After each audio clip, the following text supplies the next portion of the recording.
What's up, Wall fans, Common Sensors, podcast consumers? Welcome to the video feed for episode 91 of Common Sense Sundays with Go Tell It to the Wall on this fine Sunday afternoon in October. We've got a real exciting episode for you this week, so you know what? Without any further ado, let's get straight into episode 91. Who want to three, go tell it to the wall.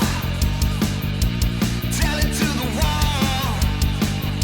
Go tell it to the wall. Tell it to the wall.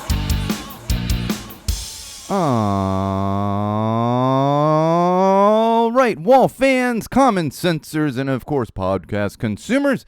Welcome to another very exciting edition of Common Sense Sundays with Go Tell It to the Wall, hosted by me, your absolute favorite podcast host, the one and only Sean O'Rourke, and this is episode 91. That's right. We're finally getting a little bit of that fall weather here in Southern California, so that's nice. But before we get into the meat of episode 91, as they say, we always kick things off with our social plugs. You can keep up with us during episodes, after episodes, for episodes, whenever you so please, and you can do that in multiple locations. One of those would be facebook.com/GoTellItToTheWall. That's right, facebook.com/GoTellItToTheWall. That's our official Facebook page. If you are a Facebook user, make sure you're following our page. That's going to keep you up to date on anything and everything that is Go Tell It to the Wall. We, of course, have our official YouTube channel, which is youtube.com/GoTellItToTheWall. That's right, youtube.com/GoTellItToTheWall. You're going to find all of these lovely video feeds as well as all of our other video playlists.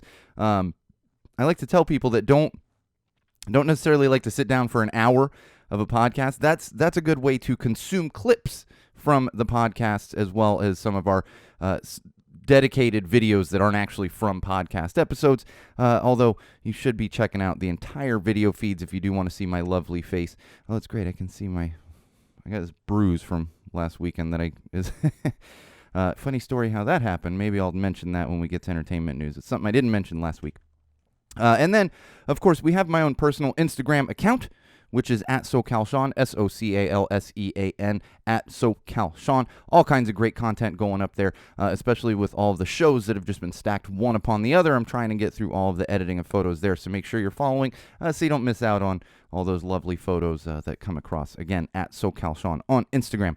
And, of course, your one-stop shop for everything that I just mentioned and more would be SeanO'RourkeLive.com. That's right, SeanO'RourkeLive.com. You're going to find links to all those platforms I just mentioned. You're also going to find a link to our Patreon campaign. If you want to support us financially, Patreon is a great way to do it. And if you don't want to support us financially through Patreon, but you still want to support, you can pick up some merch from our merch website. That's right. There's a link not only to our Patreon, but also to our merch website right there on SeanO'RourkeLive.com. So make sure you bookmark that one, check back often. As there's also exclusive content that only goes up on the website. So if you want the full experience of Go Tell It to the Wall, Common Sense Sundays, and whatnot, make sure you're checking the website as well. All right, like I mentioned, fall has, that's the thing here in Southern California. Fall hits. And it's always funny looking at my Facebook memories because it's like, oh, first day of fall, 95 degrees. And every year we're like, it's fall. Why is it? And it's just like this. And then, of course, climate change and everything else. We're finally getting a little bit of that fall weather here in Southern California. We got some rain, which was really nice. Kind of came out of nowhere. It was like, it rained. It rained. And then kind of on and off. And I think there's even a little more coming our way, which is always good because we need it here throughout California. And I like to call it soup and hoodie weather. I'm not a huge soup eater, but when it cools down enough, there's a couple types of soup I do like to eat. One in particular is a baked potato soup. And finally this week when I went to the store, I was like, I'm picking some up. It's cooling off. I can do a little soup action. And then, of course, the hoodies. And officially, for those of you that enjoy the shows, especially if you see me out at shows, you can tell the change of the season because I switch from my vest to my jacket for shows. This is, people call them battle vest, battle jacket. It's my jacket that I wear to shows because it's got patches of all the bands I've seen and love. Same with the vest. And I can't say it's the first time this year because it's usually out in January, February, March. But it's the first time since the end of summer that it finally came out. And it came out last night. So it's I love this weather so much more. It's finally like, get rid of this oppressive heat. Give me a little bit of the cool weather. I'm going to enjoy some soup, wear some slippers, all that great stuff. All right. Now that we're done with that opening, let me get a little bit of water out of my Go Tell It to the Wall mug. I swear it's water. It's not straight vodka.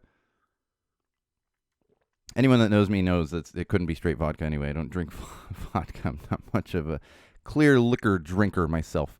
But let's talk about some digital trends. That's right. Some of the stuff trending around the social platforms, websites, social platforms, World Wide Web. Bet you haven't heard that since the 90s.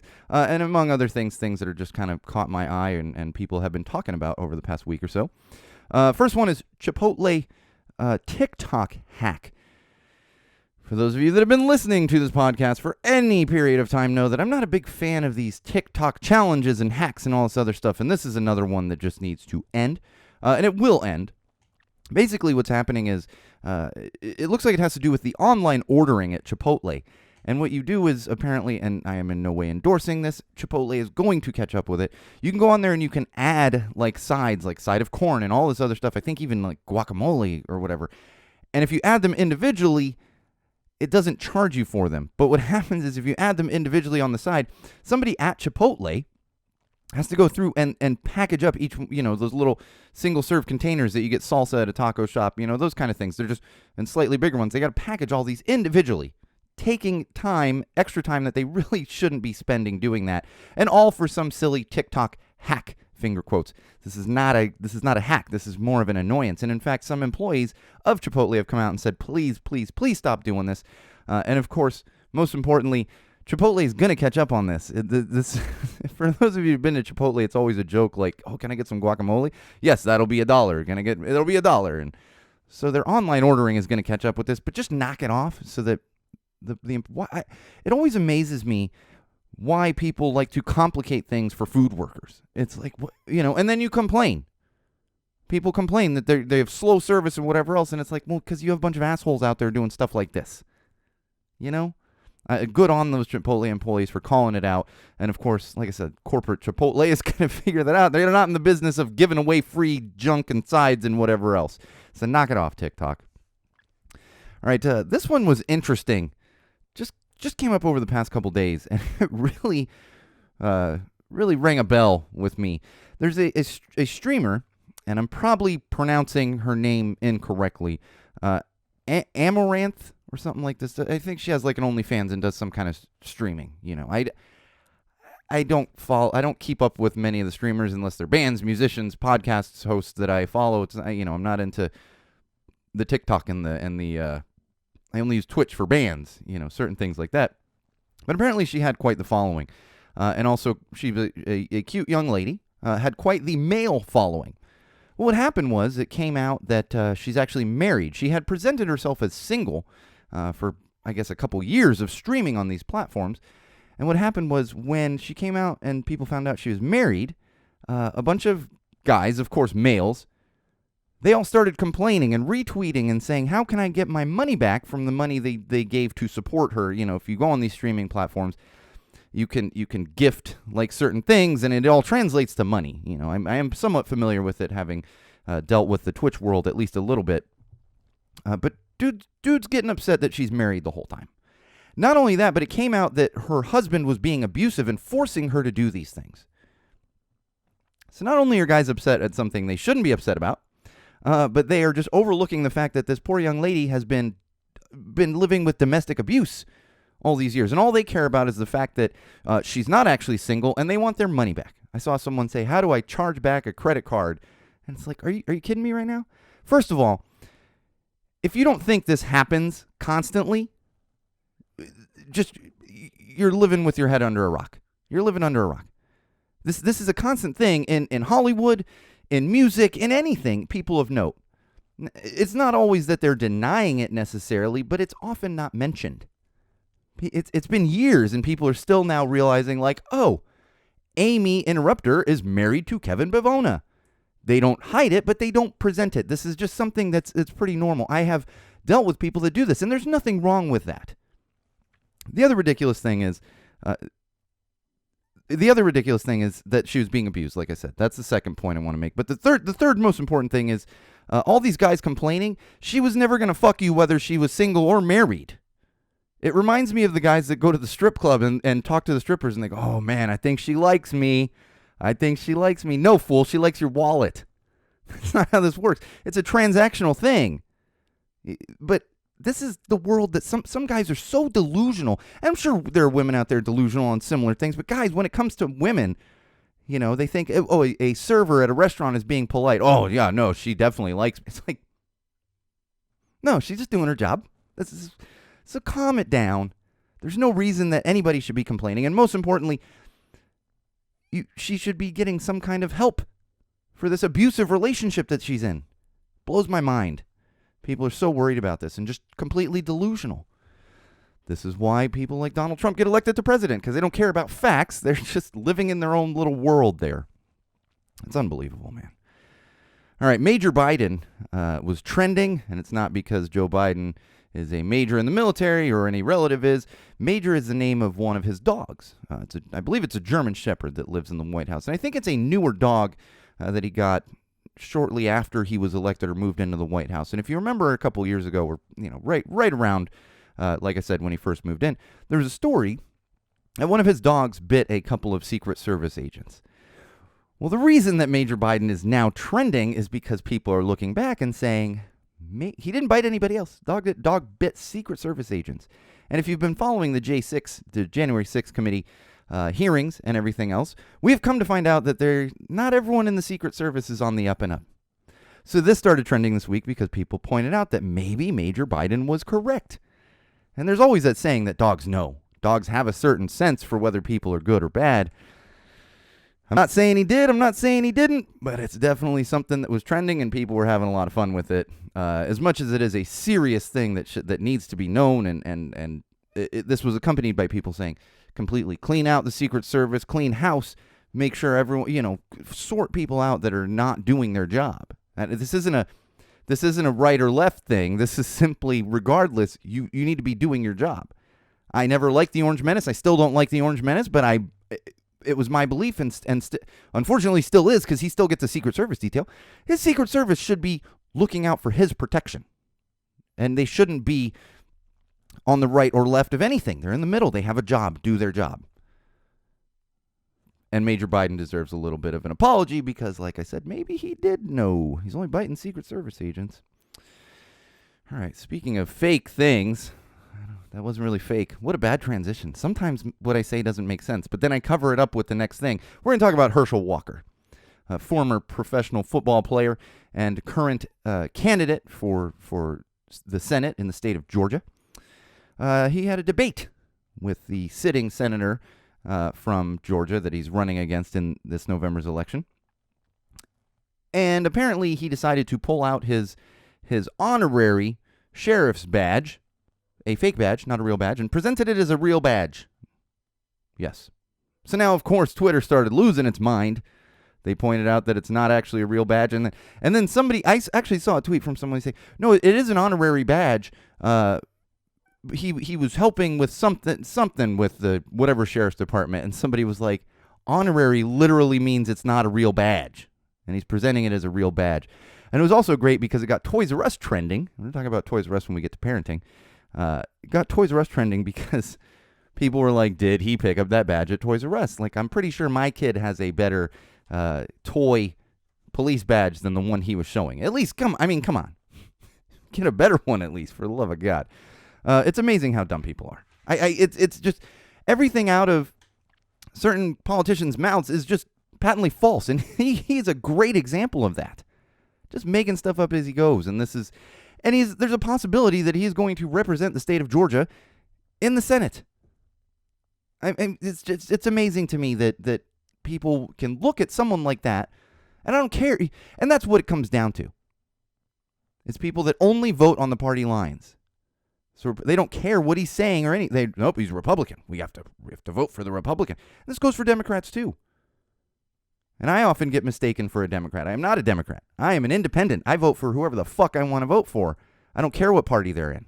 Now, obviously, because in the climate that we live in right now, a lot of Republicans are trying to take away women's rights, same-sex marriage rights, all these kinds of things. So, yeah, I tend to fall on one side, but I don't vote along party lines by any means, and nobody should. And for the love of God, do not let Herschel Walker get into the Senate. We got enough stupidity in politics in Washington as it is. We don't need more. Let's start electing people with some smarts, We start giving IQ tests for anyone who wants to run for public office. I'd be down for that. All right, and last thing I want to talk about here in digital trends is hashtag tax the churches. This should always trend. It pops up every now and then, and it's popped up again this week. And this when it comes to these small rural churches, I get it.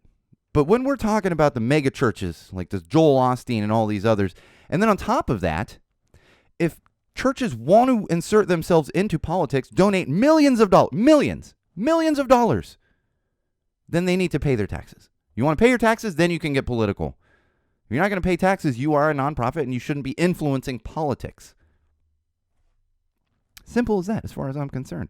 There's a reason why I don't have any association with any kind of church. I grew up Catholic, and there's many things from the Catholic Church that were great, and there's many things that are absolutely horrid. But you just end up with these top-heavy churches that aren't paying their share, and then they're influencing people to vote certain ways just because, and then they base it on the Bible, this book. They base it on faith and everything. And it's like, no. Let's start taxing them, everyone. All right, COVID updates. Let me get some water out of my Go Tell It's the Wall mug here. Some COVID updates. We have a new variant coming down the pipes. It's already here, actually. It's the BQ1. I had to look at one of them. I was like, I know there's a new variant. What's this one called? BQ1. So whatever that means. It's not important what it means. It's just important that you know there is a new variant. And again, as I always say with COVID updates, I'm not a doctor. But I can tell you from a quick little fact checking there, it's now responsible for every 1 in 10 positives that come out right now is that actual variant. And of course, the experts are tracking this to see if it grows. Everything else, again, not a scientist, not a doctor, but it's something to be aware of that there are still variants coming down a pipeline here. New ones. And of course, that new booster has been supposedly really great. And I don't say supposedly in a negative way. I don't know. It's going to hit a point where it's not covering variants, but it is covering many of the variants that have popped up. And I think it's really important, especially if you're high risk, to make sure you're getting that booster. I'm seeing a lot less close contact notes, which is interesting because, and I'd be curious from other parents out there if this is happening with your schools, especially depending on where you are in the country. Even when this school year started here in Los Angeles, we got a few of them. Now, we've been safe, knock on wood. My daughter has not caught COVID, but I'm seeing almost none of them now. And I think that is a good sign for us moving forward, especially when we know that there is a possible end coming. But we've been here before. We were here a year ago, and then it fired up again. You never know. So continue to be diligent. Continue to take care of yourselves and your family. And it's not that hard to wear a mask. I wore a mask for hours on a plane ride just about a week and a half ago. Getting to the East Coast and back to the West Coast. Of course, if you're having a snack or something, you can take that down. But I've got the mask on. It's not that hard to do it. And officials are expecting a surge. Again, do your own fact-checking research on this, but we are hearing the good possibility of a surge now that fall and winter has hit. This is something we saw last year and the year before, so we know there's a possibility of that. So again, just be smart and protect yourself. Fall, winter, this is the time to do it. And as I said last episode, they are recommending everybody get their flu shot, which you should anyway, but especially in this current climate with COVID and everything else, make sure you are getting your flu shot. I get mine every year. I'm not a doctor. I'm not here to tell you what to do, but if you were to ask me my opinion on it, everybody should be getting a flu shot. All right, mental health. I feel like we're just cooking through everything today. Might be a short episode. Yeah, we'll see how that goes. Mental health. I don't have a ton this week, but I do want to point out, as of yesterday, we finished OCD Awareness Week, which I think is great. We have Mental Health Awareness Day, all of these things to help raise awareness. Something that I do say every single year on Mental Health Awareness Day, on OCD Awareness Week during that time period, is remember, as much as it's great that we are raising that awareness, for those of you that don't deal with a mental illness, you need to keep in mind that it is 365 days a year issue that many, many, many people in the world deal with.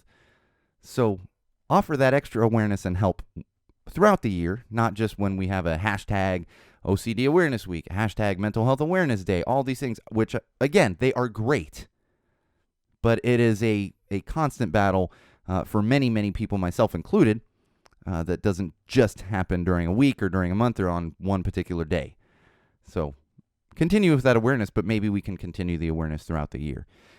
And of course, with it having just ended OCD Awareness Week, I need to talk about something I've talked about many times over the years, and that is the misuse of certain terms like OCD, obsessive compulsive disorder. Many people out there associate obsessive compulsive disorder with tidiness, with organization, all those kinds of things. And a lot of times it's out of ignorance when people misuse it, and that's why I always take the time to point that out. You're not so OCD today, in finger quotes. No. And because it's a mental health issue and a mental illness thing, we don't think of it the same way we do physical ailments.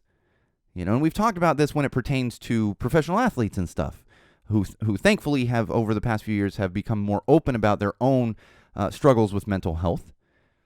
But it's one of those things. You see an athlete break their leg. You're like, well, shit, he can't play that sport anymore. She can't play that sport anymore. But you don't see what's going on in their head. And that's what it is when it comes to people misusing OCD and using it as a synonym for being tidy, being organized, all these other things. Don't do it. And if you hear somebody doing it, politely point out to them that's not the correct use of the word. Can you imagine if somebody was running around saying, "Oh, my cancer! I've got such a cancer today." Flare. Like, no. We know not to use the R word, and I'm not going to say the misuse is as bad as that, because we've hit a point where people know better, and this I will chalk up a lot of it to ignorance, and it's just about educating people to not use it. There is and I'm sure they'll pop up again this year, there's these Christmas shirts and stuff that say OCD, and it says obsessive Christmas disorder. It's like, really? It's not, am I a fucking joke to you? Because that's how it comes across when you're doing shit like that. So let's be better. Let's be respectful of people that deal with mental illness all throughout the year, and educate those that just, like I said, there's a good chance they just don't realize that they are being offensive, anybody that's doing this. But we can reach that point. It's just a matter of educating people and pointing it out. It's not that difficult. I have pointed it out to people, and most times it takes them, it takes a minute, and they go, "Oh my gosh, you're right. I shouldn't be using that term." I've never had somebody push back ridiculously on me about like, "Oh, I'm just going to keep using it." No, it's most times they go, "Oh yeah, you know what? That is a great point." So let's help to keep spreading that word. Get rid of those obsessive Christmas disorder shirts that are probably going to pop up at Target. They're probably popping up at Target right now. I was at Target this week, and I was picking up a couple things, and I just went walking through the Halloween section because I hadn't been to Target this year to see any of the Halloween stuff. I'm like, oh, we didn't get anything to pick up. Actually, and I take that back. We ordered a couple things. I went and picked them up at Target. We always get a couple new decorations every year. It's kind of how same with the holidays. It's kind of how we build upon, like, all right, what new things should we get? We got one of those giant rope spider web things. Looks pretty good on the house, I got to say. But I'm walking through and I look over and they're putting up Christmas lights and stuff, like right next to the Halloween section. I went, it's like October 10th. And I know that's the joke, but maybe these shirts are already popping up at Target because they are clearly moving on to the holiday season as far as decor and stuff, which is a good hot tip. The Halloween stuff was already marked down, so it's just and we're still like 2 weeks away from the actual Halloween. So you might be able to get some Halloween decorations, use them this year because they're already on sale at Target. It was the same thing at Vons. I picked up a couple of these like light up necklace things. And I was like, well, those are $3 instead of $7. I'm just going to grab a couple of those. All right, let's move on to some positive news. Now that we got sufficiently tangented there, I got two of them for you this week. One of them, I've just been laughing. I look at it and I just start laughing spontaneously for the past few days. Because this week, the verdict came out in the Alex Jones trial. We already had one verdict and it was a bunch of money, but then, as you know, it was pointed out, like, no, there's still more coming. Well, the final verdict for Alex Jones is he needs to pay just under $1 billion, not million, not 100 million, billion with a B, just under $1 billion to the victims' families from the Sandy Hook shooting. And as unless you've been living under a rock, you're aware of what's been going on, the tragedy that was that, and all of the lies and slandering that Alex Jones pushed out there. So it's something like $985 million, just under $1 billion. That is just about $1 billion. I don't know that guy even has that much money. If he does, that it will be sad if he does have that much money, because it's just going to go to show how many people support that gas bag. I'm really hoping That, and I will say the best thing about this is Alex Jones fucked around and found out. So hopefully others will learn from this and not go out slandering and spreading lies to their gigantic audiences. And hopefully he disappears. Unfortunately, I don't think that will happen. We were promised by the Orange Menace that if he lost the election, he would disappear, and that son of a bitch is doing rallies every other weekend. So maybe Alex Jones will run for president. Who knows? That's kind of the world we live in, the country we live in, at least. Although I know many other countries are dealing with ridiculousness in politics as well. So it's not just the United States. It's just, you look at a guy like Alex Jones, and 20 years ago, you're like, oh my God, this guy's a joke conspiracy theorist. And then he builds an audience. And now, we elect people like Trump to the highest office in the United States. So you never know. But like I said, from a positive news note, $1 billion. Just, that's what you get, dude. That's what you get. Build your reputation off the backs of lies and slandering and all this other stuff, and that's what's going to happen. So take note, all these other idiots out there, Fox News and everyone else that's just spreading blatant lies. And the other thing I want to mention real quick is related to sports ball, but it also is related to social issues. The Atlanta Braves, the baseball team, were eliminated from the playoffs, and this is always positive news because now we are done with the super racist chant that they like to do during baseball games down there in Atlanta. If you're not familiar with it, go look it up. And it's not even something that just the fans embrace. The entire team embraces it. And it's disgusting, and it needs to stop. So whenever the Atlanta baseball team is done playing for the season, it is a positive thing as far as I'm concerned, because now we have at least a few months until we got to deal with that insanely racist chant that they do down there in Atlanta. All right, parenting. Interestingly, this is something I should have talked about last week with our 6th anniversary episode or whatever it was, and that is the return of Toys R Us. So we're not going to get those big stores. That's not quite happening. But we are getting Toys R Us pop-ups within Macy's department stores, which actually makes a lot of sense. For those of you that remember old school department stores, I know them all too well. Speaking of Halloween coming up, I spent a lot of my childhood in department stores. The company that my mother worked for and that I modeled Halloween costumes for, all their pop-ups were within department stores. This was when department stores were department stores. You had different departments, and you see that now, but it's a little bit different. And this kind of harkens back to the original department stores, where you have this entire Toys R Us department within a department store. And it's so iconic for multiple generations. This is, we all know the jingle. I'm a Toys R Us kid and everything else. And not just my generation, and it reaches before my generation and even into my daughter's generation, technically. We were shopping at Toys R Us and Babies R Us when my daughter was first born. And in fact, if you go to youtube.com/GoTallToTheWall, there is a very positive story that I shared about being a brand new father. My daughter was born, 5 weeks early, 4.5 weeks, whatever it was. She was supposed to be born very beginning of December. She was born beginning of November. So 4 weeks or whatever. We were prepared, but we weren't fully prepared. And what happened was we didn't quite have everything we needed. So here's exhausted new dad Sean, like 2 days after my kid's born. And my wife says, you got to go to Toys R Us, Babies R Us. We had a combo one not far from us, and pick up all. And she gives me a list. And I'm going, okay. I go there, and I'm exhausted, like I said. Stressed out, of course. And not overly stressed, but it's, new baby stress. We're adjusting. We're selling our house, trying to buy a new house at the time. Go in there, and I'm looking around like the chicken with its head cut off. Not that a chicken would be looking around, but I'm just flying around there like, what is going on? I can't find this. Ran into a couple people that worked there, and they took their time to actually walk me around the store and help me find the things that I was looking for. And I talked about this and a few years ago and how sad it was when Toys R Us actually closed, because it's so iconic. And not only that, but that's the kind of customer service you want as a parent. Bringing joy to kids, bringing relief to parents as they don't know what they're doing. I barely knew what the heck I was doing. I'd been a dad for like 2 days, and you can prepare as much as you want, but stuff always comes up, and we had to get more stuff. It was like, we need these changing, whatever, all kinds of different stuff. And I was so grateful for that. So I'm really happy to see, at least in a small way, Toys R Us coming back. I think I'll be hitting it up at Macy's. I go to Macy's now and then. that's more where I get like my suits. So as you know, I don't wear a lot of suits, so I'm not in Macy's a ton, but I do go in there when I got to pick up a new suit. And maybe I'll take the kiddo to a little Toys R Us pop-up. They closed down not long after she was born, so she got to go there a couple times, but she was very, very, very young. Although on the flip side of it, we were able to go to our local Toys R Us when they were closing everything down, and that's why she has like a ridiculous Power Wheels Star Wars land speeder thing. So it was like, oh, that thing's half off? Well, take it. We'll take 5 of those, give them to all the friends. No, we just got one. But yeah, I did get to enjoy some of it. I want to talk about playdates. Playdates are key for kids. Now, I am not a parenting expert. I simply speak from my own experience.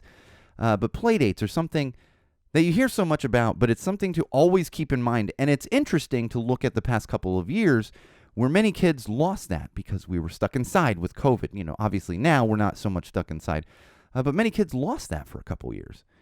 And it's key because it's important for kids to socialize, be around other kids. They do that at school, but you also want that outside of school. And we try to do this very often. In fact, my wife and daughter are out at the park right now with a couple of other parents and their kids, and they're playing and stuff. I'll tell you, in a greedy way, I had this last Friday. We're walking home from school, and we have a neighbor 2 doors down. They have multiple kids in the school, and one of them is a grade ahead of my kid, and one of them is in the same grade. They're all very good friends, and they wanted to have a play date. I didn't even get my kid into my house. She said, "Oh, can we go now and play?" And I said, "Yeah, I mean, why not?" She runs down the street. I said, "All right, bye." And I'm texting, I'm checking it, like, hey, is she bothering you yet? Nope, they're having a blast. And the mother over there's texting me pictures, and I'm seeing all this fun. So she's having a blast. But then, especially because my wife had been out of town this past week in Vegas for work, so I got a little extra break, not just while she was at school, because when she's at school, I tend to work on stuff for the podcast. I'm editing photos. I'm doing other stuff. So on a Friday evening, it was really nice. I don't want to talk about it, but the Dodger game was on. I was watching some of that. I had to turn it off because blood pressure was too high. But it was nice to have this little break, even for parents. She ate dinner over there. I was like, oh my, they're eating pizza. I don't have to feed her dinner tonight, you know. And I'd planned dinner, but I said, oh, well, it's just me eating dinner now. My wife's not even home. I'm just going to microwave some of this stuff, and that's my dinner. Call it a day. And she came back. She had so much fun. In fact, they all walked her 2 doors down, like both the girls she was playing with. Walked her back home, and they were having a blast. It was absolutely amazing. So keep that in mind, parents out there. You know, because not only is it's very important for your kid, but it can also be good for you. I mean, I kind of had that realization. I was like, oh my gosh, what am I going to... And I'm sitting on the couch for the first, 20 minutes, like, what do I do? I've done a lot of work today. I kind of could use a mental break, and so turn on a baseball game, and then started watching some other stuff, and had dinner by myself. It was actually really nice. Tennis lessons. We gave my kid the option. Let's try out some sports. And I think I mentioned the sports camp that we had her going to over the summer, where she got to try basketball, baseball, soccer, track, many things. I highly recommend that if you can find that for your kids in their area, because they can see what they like.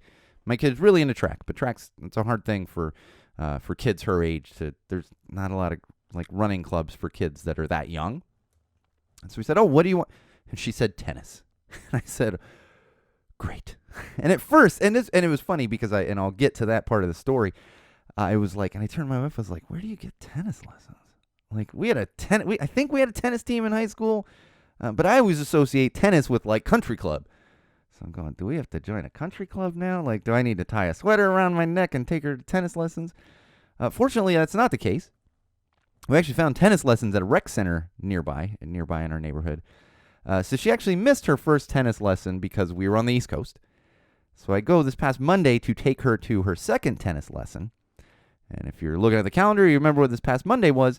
It was actually a holiday, but it was more of a government holiday, which I knew it was happening. But when my kid goes to school, for example, they don't get Cesar Chavez Day off, but a lot of government facilities are closed. This is a city rec center.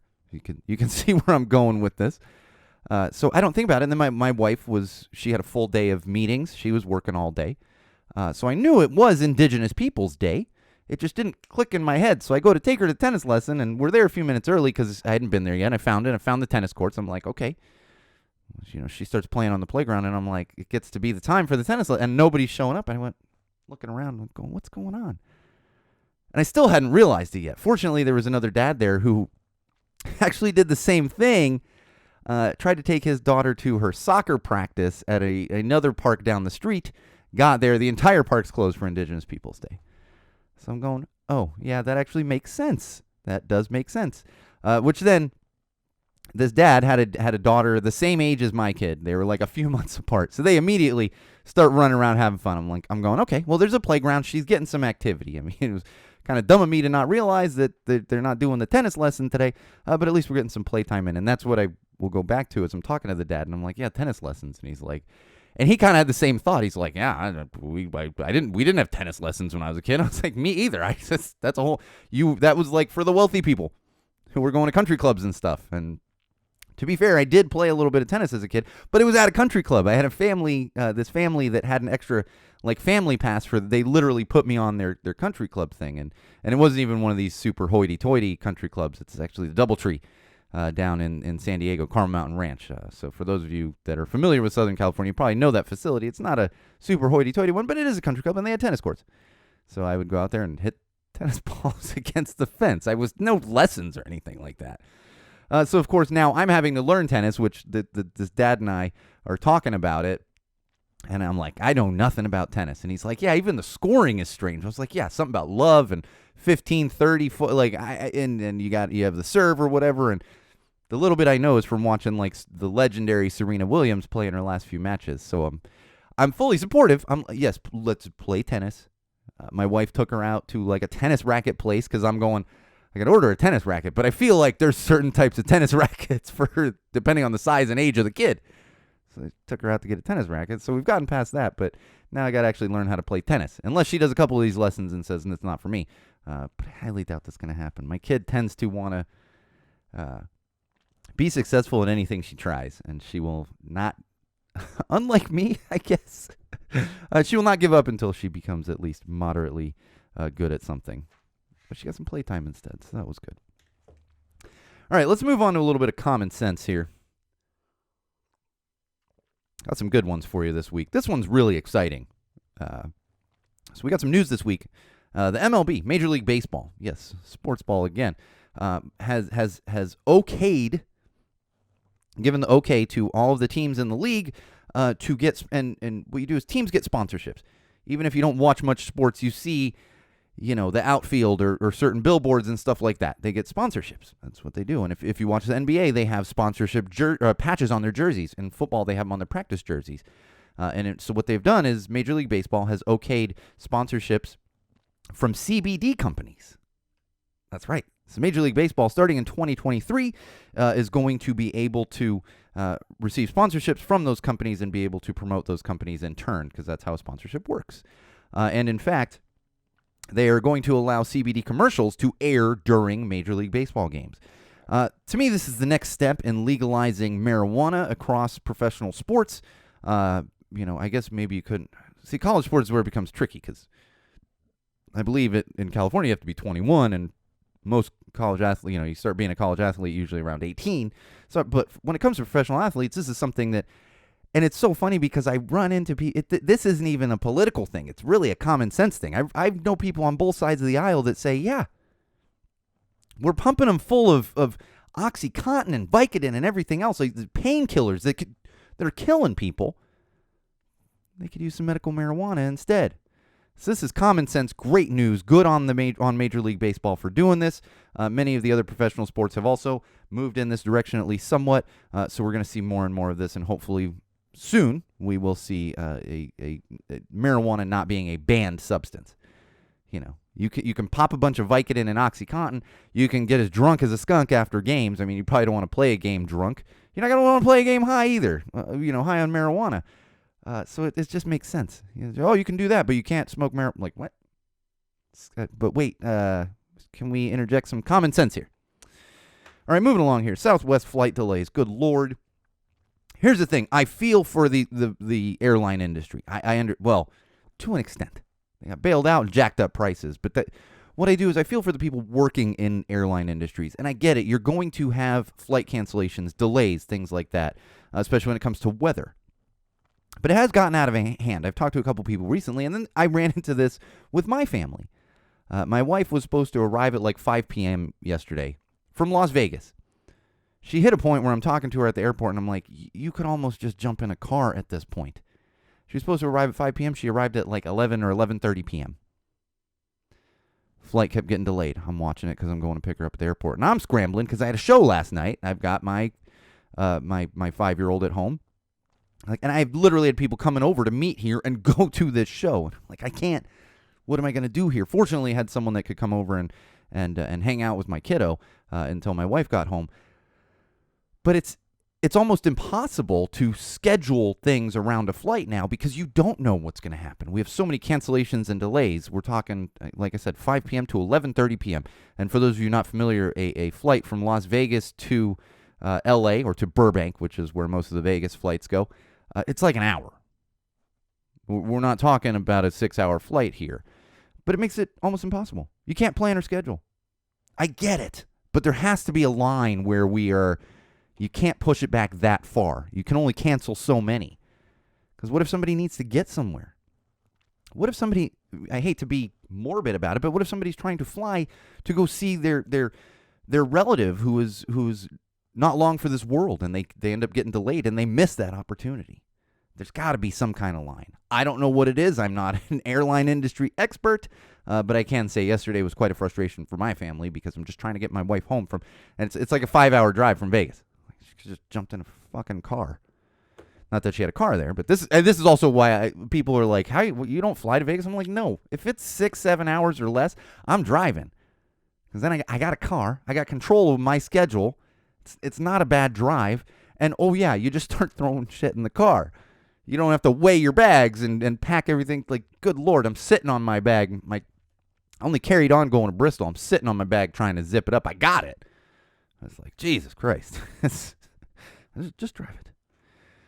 All right, LA City Council recordings. If this has actually made national news, and I'm just going to kind of talk about it for a sec, only because it really relates to me and my neighborhood.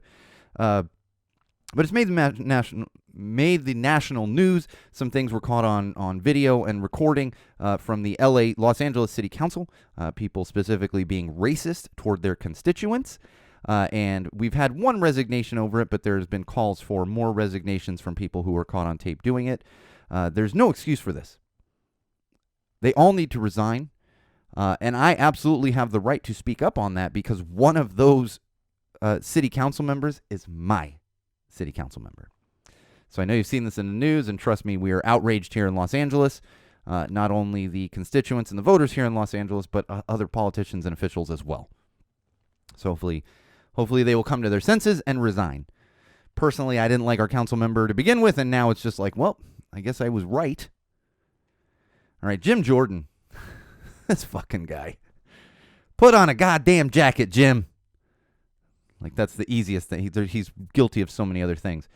He came out this week and said and pointed out that the J6 committee, the January 6th committee, why aren't they addressing gas prices, grocery prices, and rent increases? Okay. And people were very quick to point out to Jim Jordan that the January 6th committee is a committee to investigate the January 6th riots and everything else that was happening in the Capitol that day. They are not in charge of investigating gas prices, grocery prices, or rent increases. That's not how it works. If you want to address those things, create a committee. You're a politician. You have the power to speak up and do those things. But of course, they don't. They don't realize it. In fact, I've got to go back to this here because I'm going to talk J6, but I have this out of order a little bit. And Jim Jordan, I would say the award for dumbest congressperson, but good Lord, we got that Marge and Babbert or whatever still running around in Congress, so at least he'll never be the dumbest until they're out of office. But then the other thing on top of that is Republicans love to complain about gas prices. There's the whole thing like, oh, Biden increased the gas prices. It's like, okay, again, as we always say, fact check. It's a quick Google to see, well, the entire world is dealing with high gas prices. And then on top of that, not a single Republican can complain about this because there is a bill that was put forth to combat oil and gas price gouging, which is essentially what we're dealing with. Every single Republican voted against it, including No Jacket Jim Jordan. This is just more gaslighting. That's the way of the Republican Party. It's the way of politicians in general. But it's on record. So before you believe any of these kinds of things, it's a quick Google. It'll take you 5 seconds to be like, well, Jim, if you felt that way, maybe you should have voted in favor of it instead of against it. And they do that. Why? Because they are receiving money from the oil industry. Simple as that. And speaking of the J6 committee, the January 6th committee, they put out a subpoena this week. That's right, a subpoena. That would be when somebody is called in to testify in court. And they put out the subpoena to the one and only Orange Menace. So he is going to have to go in and testify in front of the January 6th committee. And I really hope they broadcast it live, because I will enjoy watching that orange son of a bitch sweat and sweat and sweat as he is forced to answer questions. Probably plead the fifth a bunch of times, because that's what he does. He's literally, and by his own words, he's literally no better than the mafia, because in the Orange Menace's words, only the mafia pleads the fifth to everything. And what has he been doing? Pleading the fifth to everything. Which brings me to my next very important point when it comes to common sense, and that's November elections. We have a very, very big slate of midterm elections happening in November, pretty much wherever you live across the country. Make sure you vote. I'm not going to tell you who to vote for. I would say use common sense. Do your research. That's the important thing. They send you little guides that tell you everything. You just take a few minutes and read. It's so important to make your voice heard. And the other thing that's really important is if you don't vote, voting is basically your pass to complain. If you don't vote, you cannot complain about politicians. You cannot complain about anything that's voted upon, because you didn't participate in your right to do so. That's why it's important. So do your research, take the time to vote, mail-in ballots, whatever it might be. It's extremely important to do that. And speaking of voting, at least here in Los Angeles, if you do live in Los Angeles, do not believe the ridiculous ads that are coming out, paid for by Rick Caruso, the wolf in sheep's clothing, the Republican masquerading as a Democrat, who has donated tons, and it's the thing now. He's got an ad campaign. I just saw it today. It's like, I am pro-choice and I will fight for your right to be pro-choice. And it's like, but you aren't. You donated a bunch of money to anti-choice groups. Again, public record, but we just ignore that. Don't listen to the rich elites that live in Los Angeles who really are just looking for the tax breaks that are going to come with putting another rich, underqualified person into a higher office, such as mayor here in Los Angeles. And again, I'm not going to tell you who to vote for, but do your research. We don't need a Republican mayor here in Los Angeles. I'm not a Republican. I'm not a Democrat, but we do not need a anti-choice, anti-women's rights, fake Democrat who's actually a Republican running things here in Los Angeles. All right, entertainment news. Let's talk some entertainment news. Had a sad day this week and when it comes to entertainment news. Now, fortunately, she was 96. She did live a full life, but I want to take a moment to say rest in peace to the great and wonderful Angela Lansbury.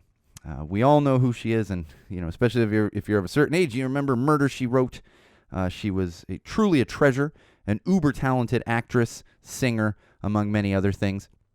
And for me as a kid, a very influential film was Bedknobs and Broomsticks. If you haven't seen this, especially if you have kids, but even if you don't have kids, it's a highly entertaining film. It's a Disney, so it's on Disney Plus. My wife and I actually watched it a few months ago, and we're also trying to see, is this one that our kids ready for? But we both love Angela Lansbury, so it's like, let's watch some Bedknobs and Broomsticks. Highly, highly recommend it. I'll get around to watching it again very soon here in honor of the great Angela Lansbury.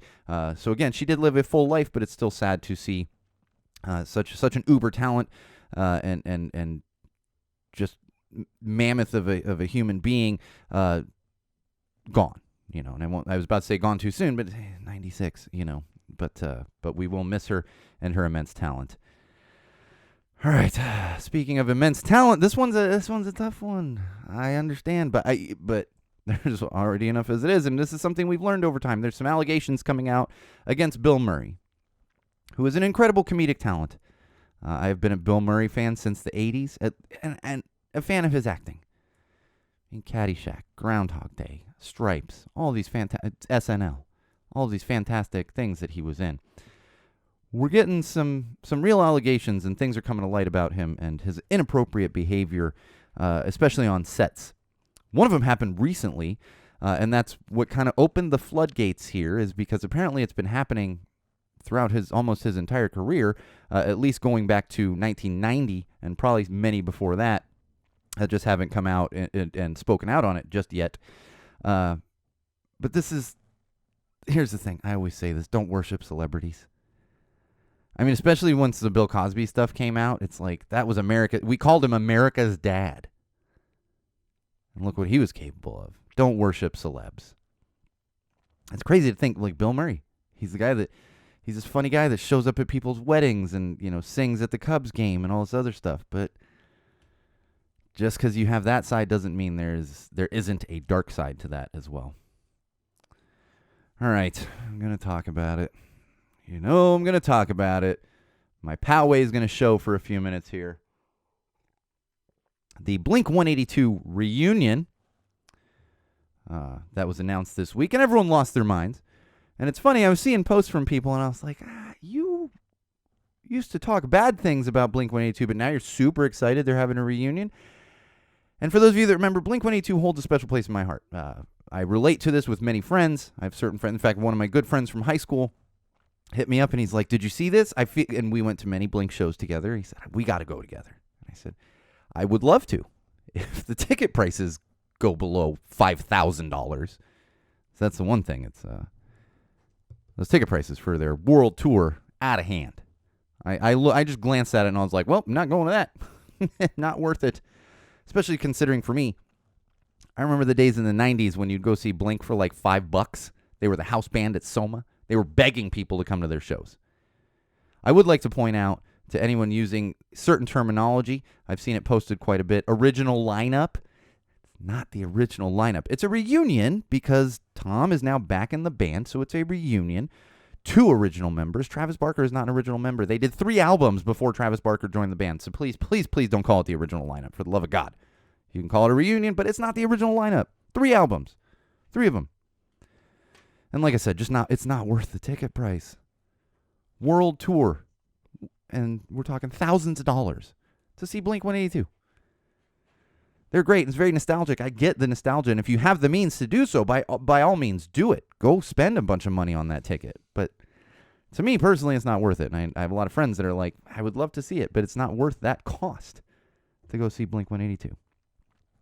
And then, of course, piggybacking off the Blink-182 reunion announcement. Oh, and their single. Their new single, good, not great.